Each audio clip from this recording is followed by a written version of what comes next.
everyone! So for today's video, tayo nasa part 2 na ng ating Canva tutorial or Mastering Canva. So for today, starting today, tayo ay magpo-focus sa mga pwede nating gawin. Ano kaya yung mga pwede nating gawin using Canva?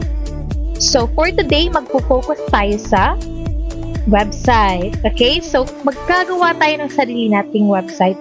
And of course, hindi tayo dito magpo-code or magpo-program. Okay?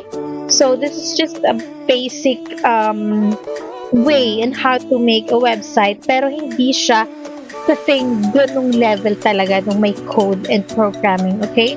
So ito yung parang website na din siya, considered na din siya as website, pero iba pa rin yung level, of course, nung may code, okay, and yung ni-program talaga ng mga programmers. So, salute for them kasi medyo difficult, hindi siya maganoon kadali, okay?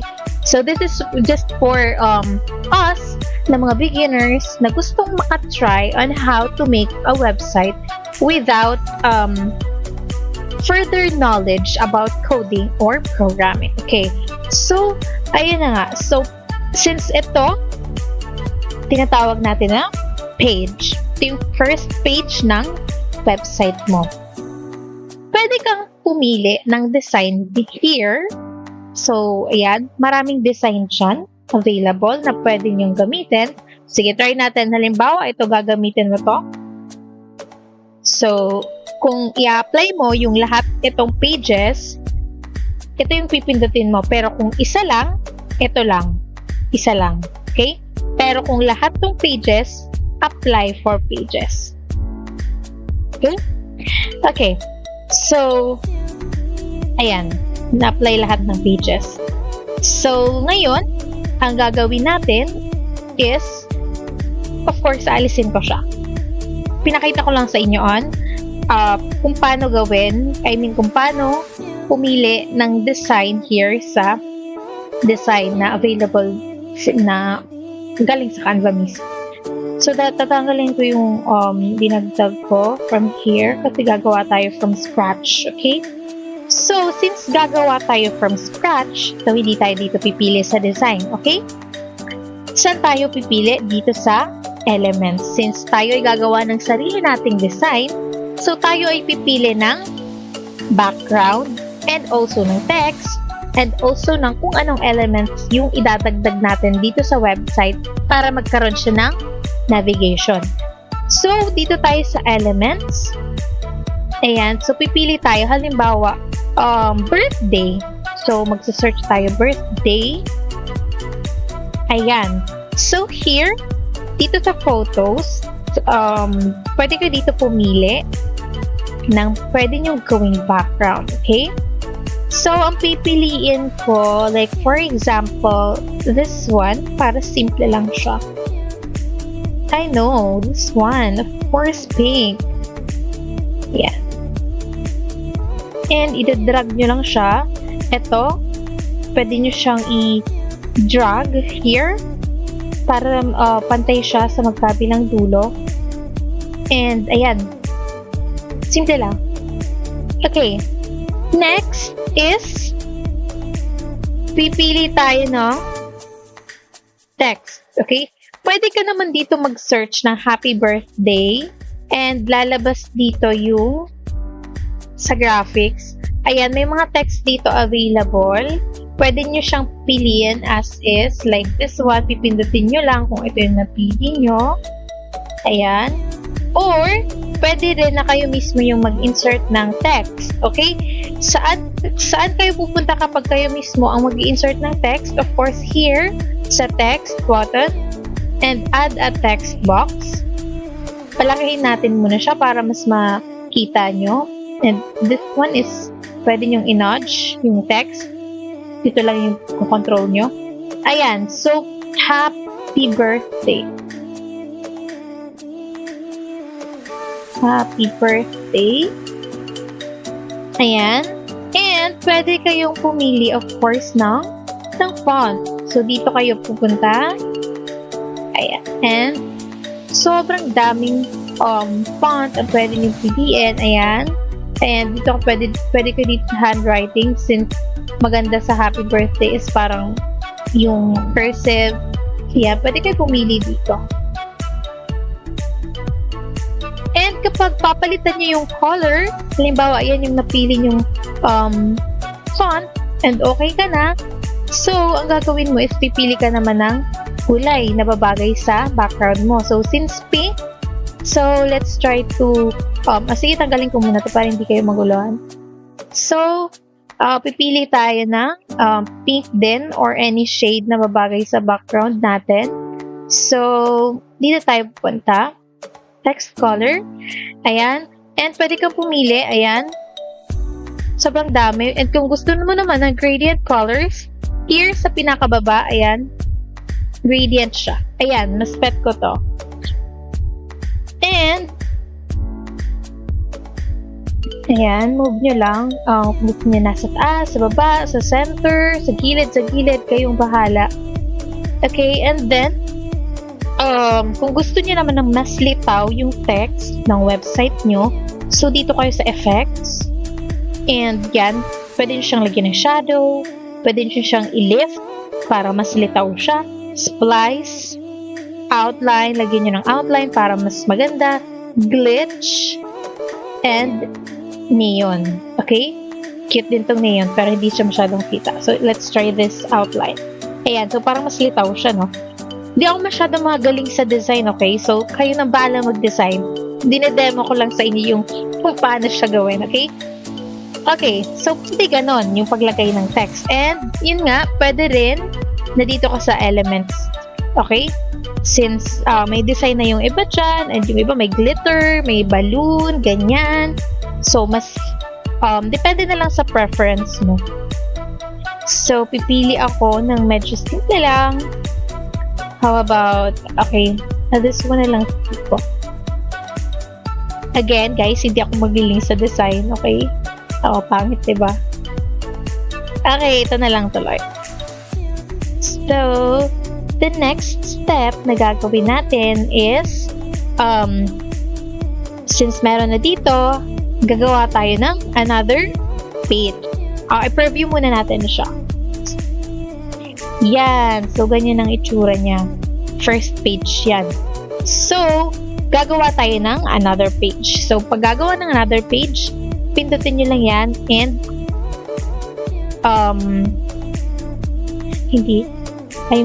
pag another page, dito kayo sa plus. Dito pala guys, section pala to. Okay? Pag pinindot mo yan, dinaduplicate siya. Pag ni-preview mo siya, nandyan yan sa baba niya. Kasi isang page lang sila. So parang dinagdagan mo lang siya ng section sa baba. Pero isang page lang sila. So hindi ganun yun, okay? So, tanggalin natin. So pag dadagdag kayo ng another page, dito tayo sa plus. Okay, so nandito na tayo sa page 2. Okay, so halimbawa, dito sa page 2, ano naman yung ilalagay natin? Halimbawa, yung mga cakes, pictures ng cake, ganyan. Tapos, gawa natin ng, okay, ganito, and halimbawa, ito. Hindi, syempre dapat, birthday cake. Sige. This is just a simple website, guys. Okay, this one. And ito. Parang medyo ingrande naman. Maging bias tuloy tayo dito. Anyways, okay. Yan. And, ayan. So, hindi ko na siya lalagyan ng background since alam niyo na kung paano lagyan ng background. Naglagay tayo dito. So, dito naman, gagawin natin silang button. Itong tatlo, gagawin natin silang button. So, lagay tayo ng text. Which cake? Ay, wait lang. Hindi, mali pala. Sa add text box pala. Which cake do you prefer? Yan, ganyan. Halimbawa, ganito lang na text. Which cake do you prefer? Tapos, magdadagdag ulit tayo ng isang isang page rather, na kapag ito yung pinindot niya na cake, ito yung lalabas sa page 3. Okay? So, dito, kapag ito yung pinindot niya, ano yung lalabas sa screen mo? So, ito, kakopy ko lang siya. Tapos,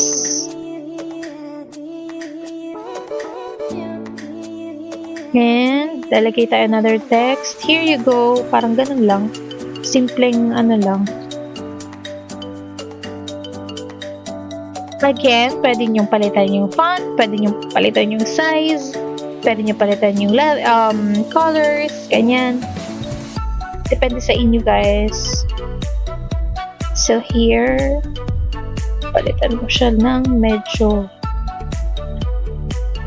okay na siguro to.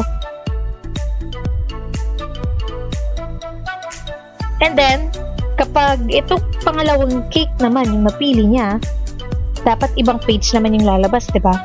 So, dagdag ulit tayo ng page. I-copy ko ulit to. I-paste ko dito. And copy ko din yung text. Paste ko dito. Okay? And, para naman sa last na cake, gawa ulit tayo ng another page. Lagay ko. And then, yung text. Pasted. Okay? So, paano siya lilipat? From here, to here, to here, to here. Okay? So, dito, maglalagay tayo ng button na kung saan, pag pinindot ni user, pupunta siya dito sa second page. Okay? So, magpili tayo ng first button. Let's try. Ayun, mali. Ngayon, next button. Okay, so next button. So, this one, pipiliin ko to since pink.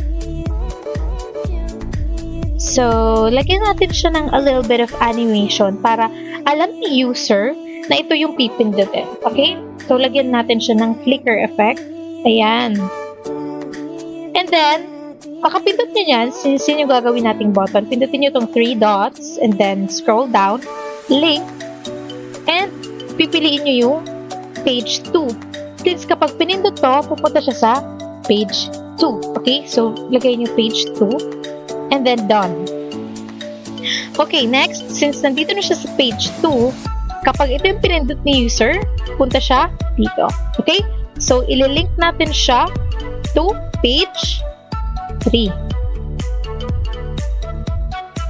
And kapag ito naman, ang pinindot niya, pupunta siya sa page 4. So, ilagay natin siya sa page 4. And kapag ito naman, pupunta siya sa page 5. Okay? Page 5. So, ayan. Diyan na siya sa page 5. So, let's try. I-preview natin siya kung gumagana yung buttons na nilagay natin, yung navigations. And tingnan natin, let's see how it works. Okay? Preview. Ayan. And then, ayan, as you can see, nag-flicker. So, nag-flicker yung button na nilagay natin. So, alam ni user, no, kung ano yung pipindutin niya para pumunta siya sa next page. So, pindutin natin. Ayan. So, which cake do you prefer? So, pipili siya, diba? Pipili. So, pag ito yung pinindot ko, ayan, here you go. Okay? Tapos, balik tayo ulit doon since ito na yung pinakalas na page. Wala na tayong dinagdag kapag ito yung pinindot or whatever pindutin dito sa page na to. Babalik tayo doon. Try natin pindutin yung pangalawang cake. Ayan. Here you go. And yung last cake naman yung pipindutin natin. Last cake button rather. This one. And here you go. So, it works, diba?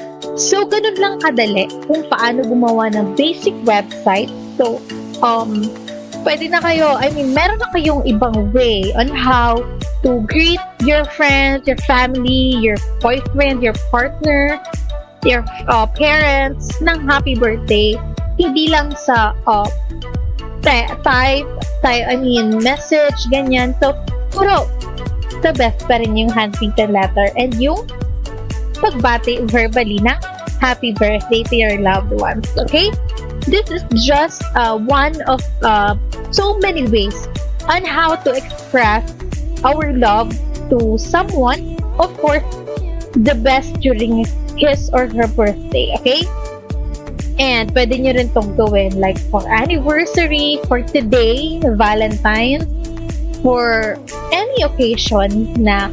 And syempre, babagay nyo rin yung theme, ha? Hindi yung bibigyan nyo yung boyfriend or yung partner nyo ng website na pang birthday, tapos yung ilalagay nyo sa website is pang anniversary. So, parang ibabagay nyo rin siya, no? So, hindi ako talaga magaling sa design, but then, it's up to you na yan, okay? So, kung weird naman talaga yung taste mo, then okay lang kung hindi siya match sa occasion. But then, one of the tips na pwede kong ibigay na hindi naman din ako magaling, of course, sa design na yan. Babawiin niyo siya sa design. And of course, you can add more navigation buttons. And kayo na bahala on how to create your website, okay? And that's it. I'm so happy to teach you guys. And kapag nakagawa kayo, i-share nyo naman, i-comment nyo naman sa comment section. And gusto ko rin makita kung paano nyo ginawa yung website nyo, okay? So, thank you for watching. And if na may natutunan kayo today on today's tutorial, so please don't forget to like, subscribe, and hit the notification bell para lagi kayong updated sa mga latest posts ko. Thank you guys, and don't forget to share your knowledge to others, okay? Bye! See you on my next tutorial! You've been sending flowers to me, flowers to me.